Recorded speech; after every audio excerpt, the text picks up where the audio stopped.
जय हिंद दोस्तों, कैसे हैं आप लोग। तो आज हम बात करने वाले हैं साल 2009 में आई एक ताइवानी स्लैशर फिल्म इनविटेशन ओनली के बारे में। फिल्म की स्टार्टिंग में हमें एक पार्टी दिखाई जाती है जहां बहुत से अमीर लोग नाच रहे होते हैं। उसी पार्टी में एक लड़की होती है जो जब वॉशरूम में जाती है तो उसे एक बैग दिखता है। वो उस बैग में से कुछ निकालना चाहती है, मानो कि वो चोर हो। पहले वो हर एक वॉशरूम में जाके चेक करती है कि वहाँ कोई है या नहीं। तभी हम देखते हैं कि कोई उस वॉशरूम के अंदर छुप के खड़ा है। ये लड़की जब उस बैग को खोलती है तो देखती है कि उसके अंदर किसी का कटा हुआ सर है। ये देख के वो लड़की डर जाती है और तभी वो आदमी बाहर निकल के उसका गला काट के उसे मार डालता है। फिर हमें वेड नाम का एक लड़का दिखाया जाता है जो कि एक बड़ी कंपनी के मालिक का ड्राइवर था। वेड का क्रश एक सुपर मॉडल थी जिसके बारे में वो हमेशा सोचता रहता था। तभी उसके ऑफिस से उसे कॉल आता है और उसका मालिक उसे डांट लगाता है क्योंकि वो अपनी जॉब पे जाने के लिए लेट हो गया था। वो किसी तरह जॉब पे पहुंचता है और अपने मालिक को रिसीव करता है। वो उसे माफी मांगता है लेट होने के लिए, तो मिस्टर यांग उसे माफ कर देता है।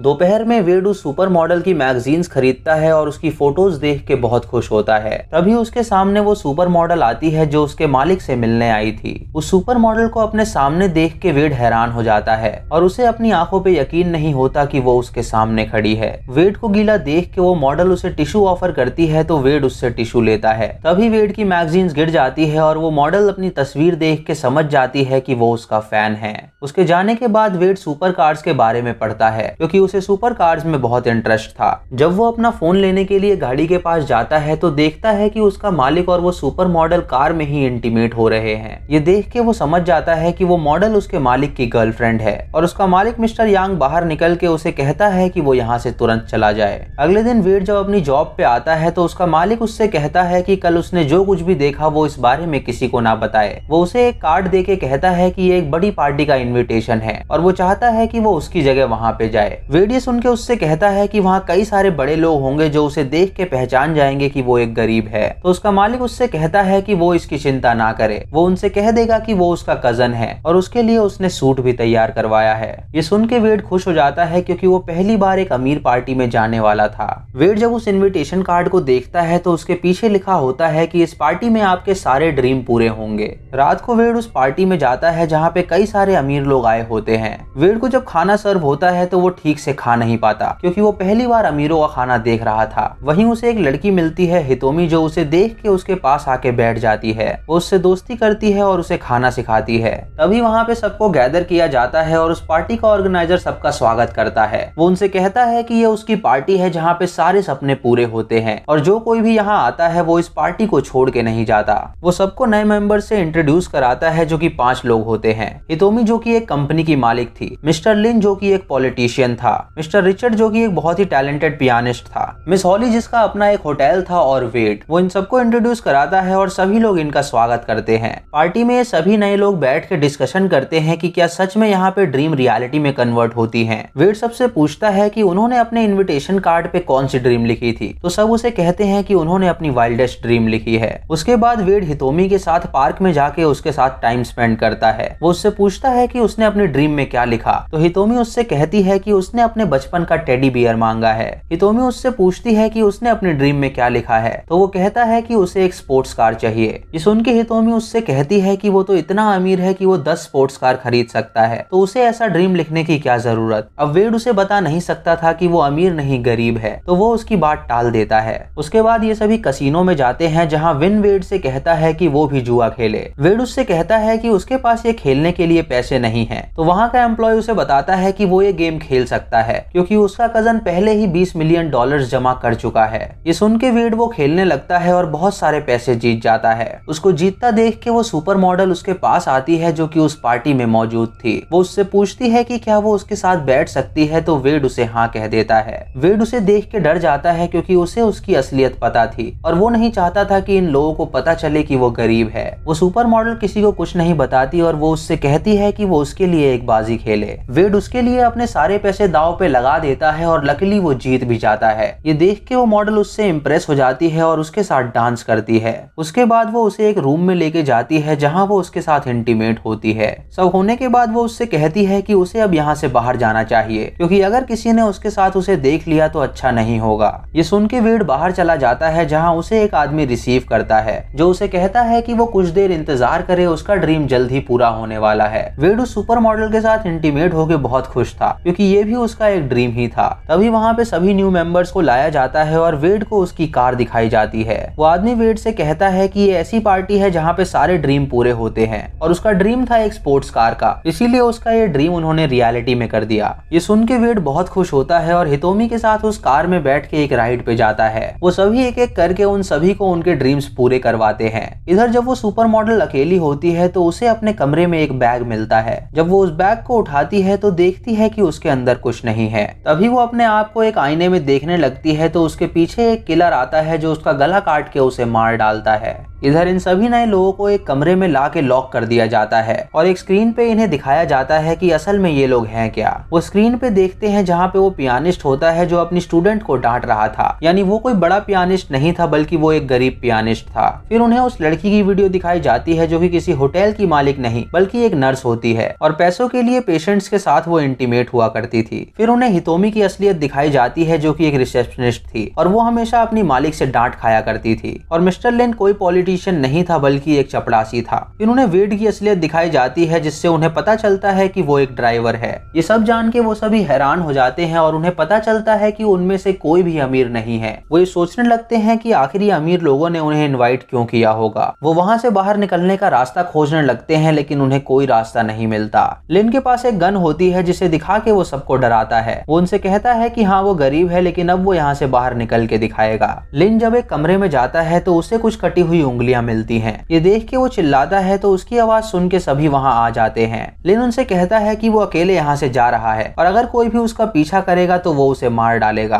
वो अकेले वहाँ से जाने लगता है तो उसे एक दरवाजे में छेद दिखता है। जब वो उस छेद के पार देखने की कोशिश करता है तो कोई उसकी आंख में एक पिन घुसा देता है और उस कमरे में एंटर करके उस पे हमला करता है जिससे उसकी उंगलियां कट जाती हैं। वो किलर उसे चाकू से स्टैब करता है जिससे विन बेहोश हो जाता है। इधर हितोमी और वो लड़की भी वहाँ का एग्जिट ढूंढ रही होती हैं और तभी वो देखती हैं कि सभी दरवाजों पे जंजीर लगी हुई है, यानी वहाँ से निकलना मुश्किल था। तभी उन्हें एहसास होता है कि उनके कमरे में कोई है तो उन्हें बहुत डर लगता है। उनके कमरे में वो किलर छुपा होता है जिसके हाथ में एक कैंची होती है। जब वो उसके नजदीक आती है तो वो उस लड़की का पैर काट देता है जिससे वो चल नहीं पाती। हितोमी उस लड़की को लेके वहाँ से भागने लगती है और वो किलर उसका पीछा करता है। वो किलर उस लड़की को पकड़ लेता है और तभी वो लड़की उसके चेहरे से मास्क हटाती है और हितोमी देखती है कि वो किलर कोई और नहीं बल्कि उस पार्टी का ऑर्गेनाइजर है। ये देख के वो हैरान हो जाती है और वहाँ से भाग के कहीं छुप जाती है। इधर विन की जब आंखें खुलती हैं तो वो देखता है कि उसे चेयर पे बांध रखा है और उसके आसपास कई सारे औजार पड़े हैं मानो कि उस पे टॉर्चर होने वाला हो। तभी वहाँ की लाइट्स जलती हैं और पर्दा हटाया जाता है और हम देखते हैं कि सभी अमीर लोग ऑडियंस बन के सामने बैठ के तालियां बजा रहे हैं। स्टेज पे एक मास्क मैन होता है जो उनसे कहता है कि शो बहुत जल्द शुरू होने वाला है, तो वो लोग अपनी कुर्सी थाम के बैठे। इधर हितोमी भागते हुए एक कंट्रोल रूम में पहुंचती है जहां वो देखती है कि वो अमीर लोग शो परफॉर्म कर रहे हैं, जहां पे उन्होंने विन को बांध रखा है और वो उस पे टॉर्चर करने वाले हैं। वो आदमी विन को टॉर्चर करने के लिए इलेक्ट्रिक वायर सेलेक्ट करता है। वो उस वायर को एक बैटरी से लगाता है और एक चूहे को बाहर निकाल के उस पे टेस्ट करता है जिससे वो चूहा पूरी तरह जल जाता है। उसके बाद वो अपना मास्क हटाता है और हम देखते हैं कि वो कोई और नहीं बल्कि मिस्टर यांग है जो कि वेड का मालिक था। वो विन की पैंट फाड़ के उसे नंगा करता है और उसके प्राइवेट पार्ट पे वो वायर लगा देता है जिससे उसका प्राइवेट पार्ट पूरी तरह जल जाता है और उसे बहुत दर्द होता है। हितोमी ये टॉर्चर देख के बहुत हैरान हो जाती है और वो समझ जाती है कि उनके साथ भी वो लोग ऐसा ही करेंगे। तभी उसे वहाँ पे एक एग्जिट दिखाई देता है तो वो एक पेपर पे मैप बनाती है वहाँ से बाहर निकलने के लिए। इधर वेड जब वहाँ से बाहर निकलने का रास्ता ढूंढ रहा होता है तो उसका मालिक उसके सामने आ जाता है जो कि उसे पकड़ने आया था। हितोमी जब ये देखती है तो वो उसे आगाह करने की कोशिश करती है। वो कंट्रोल रूम से सारी लाइट्स ऑन ऑफ करती है जिससे उसका मालिक डिस्ट्रैक्ट हो जाता है और जब वो पीछे मुड़ के लाइट की तरफ देखता है तो वेड उसके हाथ में चाकू देख लेता है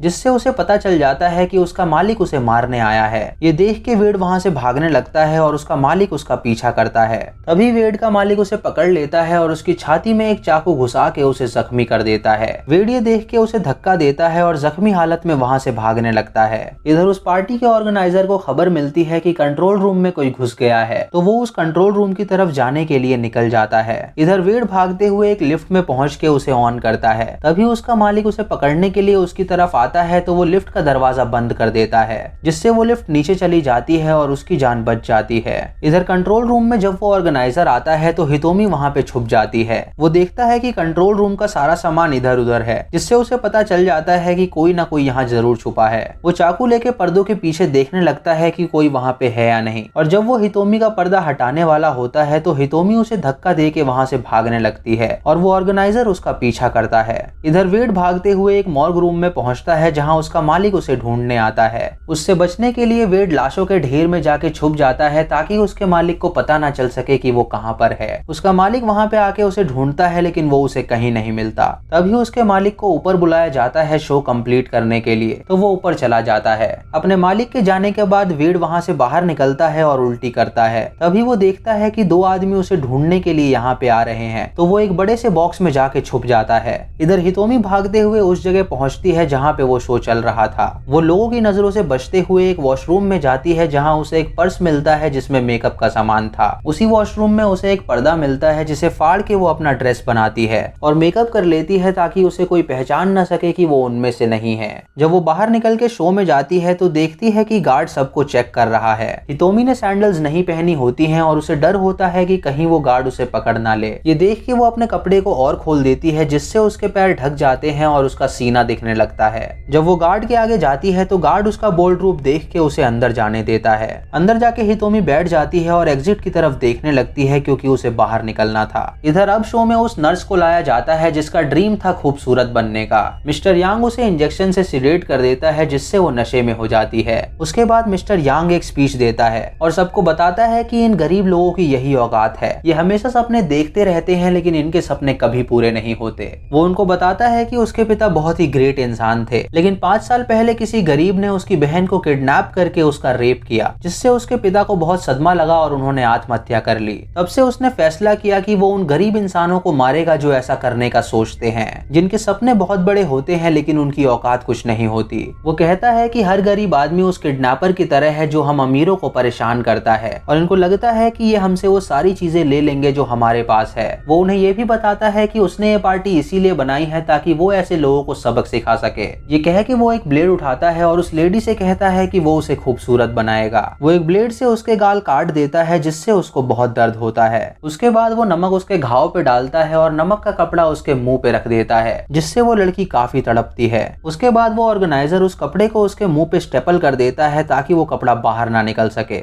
इधर हितोमी देखती है कि एग्जिट के दरवाजे पे गार्ड नहीं है, तो वो एग्जिट के पास जाके उसे खोलने की कोशिश करती है। तभी एक लेडी उसके पास आती है और उसे पहचान लेती है। वो सभी को बताती है कि एक गरीब लड़की यहाँ भी है जो यहाँ से भागने की कोशिश कर रही थी। ये देख के हितोमी उसकी गर्दन पे कैंची रख देती है और सबसे कहती है कि वो उससे दूर रहे। तभी वो ऑर्गेनाइजर उस नर्स की गर्दन पे चाकू रखता है और हितोमी से कहता है कि वो उस लेडी को जाने दे। तभी वहाँ पे वेड आ जाता है जिसके हाथ में एक शॉटगन होती है। वो ऑर्गेनाइजर से कहता है कि वो उस नर्स को छोड़ दे, तो वो ऑर्गेनाइजर उसका गला काट के उसे मार डालता है। वेड एक गार्ड को धमका के उससे कार्ड लेता है और एग्जिट की तरफ जाता है। वो हितोमी को वो कार्ड दे के कहता है कि वो दरवाजा खोले, तो हितोमी दरवाजा खोल देती है। वेड और हितोमी उस सुपर कार में बैठ के वहाँ से भागने लगते हैं और यांग और ऑर्गेनाइजर उनका पीछा करते हैं। आगे जाके उन दोनों को एक पुलिस वाला मिलता है जिससे वो कहते हैं कि उन्हें मदद की जरूरत है। वो पुलिस वाला जब उन्हें खून से लथपथ देखता है तो वो उन पे गन तान देता है और उनसे कहता है कि वो गाड़ी से बाहर निकले। वो उन्हें अपनी कस्टडी में ले लेता है और तभी वेड और ऑर्गेनाइजर वहाँ पहुंच जाते हैं। ऑर्गेनाइजर उस ऑफिसर को शूट करके मार डालता है और वेड और हितोमी पकड़े जाते हैं।